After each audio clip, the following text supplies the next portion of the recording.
Good evening, everyone. I'm just heading back from work, and it's a lovely rainy Fraser Valley weather today. So it's funny how it doesn't matter how long it doesn't rain, and living in a rainy climate, you never actually get used to the rain.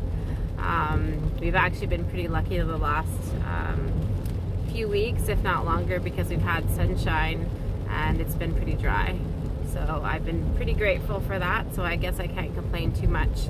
I'm just happy today I at least got to work undercover with the horses, because it's a little bit miserable when I have to work outside in the elements, especially the rain. I was just reading on some of the comments people made about topics they would like to hear more about or for me to address.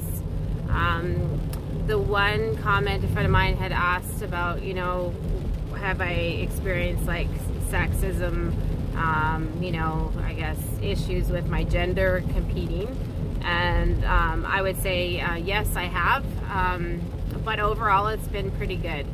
I find in the rodeo world, when you prove yourself, it doesn't really matter who you are. If you show time and time again that you are tough and persevere, and you can handle what you're doing and everything that comes with it, and then of course earning their respect from learning from where I started to then later like where I've come. Probably the coolest thing for me is sort of turning around people's minds, thinking that women can't ride saddle bronc, that we're not capable of it, or that, you know, we're not good at it. Seeing some people like at the start of rodeo sort of turn around their perception of that, yeah, maybe I can ride, and you know, me proving myself and gaining respect has been one of the coolest things I've experienced with rodeo. Yeah, so I don't like to dwell too much on people's perspective of, you know, if I'm, you know, in terms of gender discrimination. I don't like to be one of those people that are like sexist or whatever, or like feminist, I guess, because I'm of the opinion that we're all capable of things, and if you choose to do something and you can do the job, or you can do, you know, the sport or whatever else, you should be able to do that. And I've always been a big believer in that, and I've been raised that way. So I think to really draw on the subject and like get upset because, you know, I'm a female and, you know, some people think I'm discriminated against, and yeah, I am at times, but I've had way more supporters, I believe, than not, so I really have no complaints. And even like going to different countries, I was in New Zealand competing 2 years ago, and they really hadn't had a woman compete, especially they had like this level 1 and level 2 division, so they hadn't had any women compete in the level 1 division, which is basically the top end of the division, and they accepted me really well, and I really had no issues there. I even made it to the finals, which was really cool. And I find it seems to me like the newer generation is far more accepting than the older generation is. I've been lucky enough, I guess, to compete against,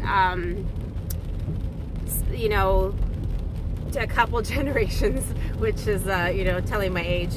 But now I'm actually competing against some of the kids of guys that I rode against when I first started.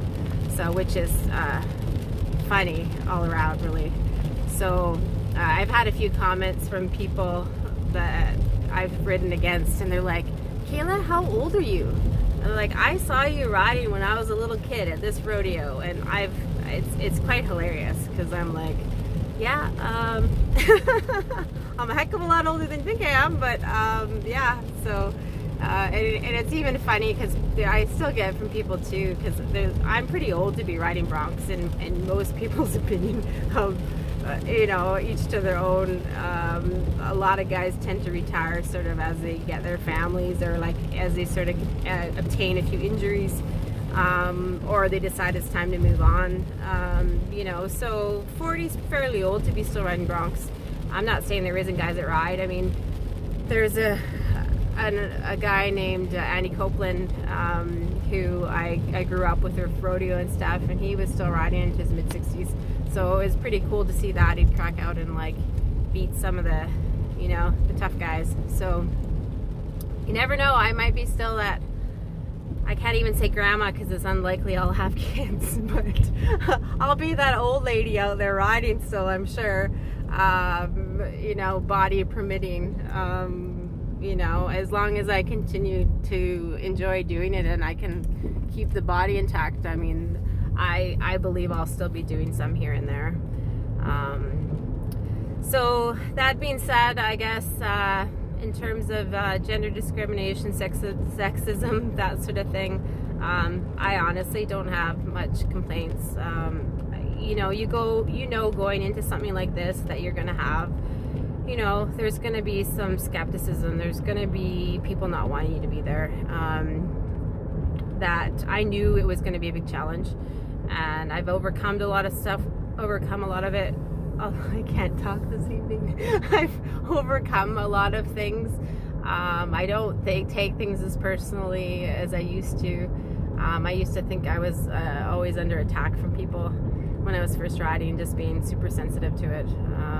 But honestly, rodeo has been so great, and I have so many friends in rodeo. I have so many guys that I've rodeoed with that, you know, are some of my best friends, and I compete against them, and they're rooting for you regardless of you know, the fact they're competing against you. And really, when it comes down to it, it's only you against the bronc. That's the only thing you can control, like I mentioned in the previous video. So even though you're competing against somebody else, most of the elements are out of your control, and you can only do what you can do. So yeah, that's a wrap. Have a good evening, everyone, and we will talk to you very soon.